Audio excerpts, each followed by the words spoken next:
You ask Tiger to solve. This deals with linear equations with one unknown. The final result is x equals -7/11. Let's solve it step by step.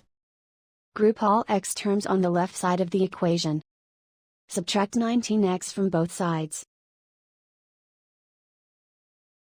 Group like terms. Simplify the arithmetic. Group like terms. Simplify the arithmetic. Group all constants on the right side of the equation. Add 9 to both sides. Simplify the arithmetic.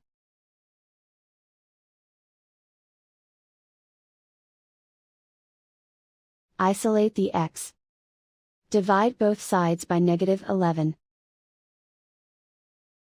Cancel out the negatives. Simplify the fraction. Move the negative sign from the denominator to the numerator. And so the final result is x equals -7/11.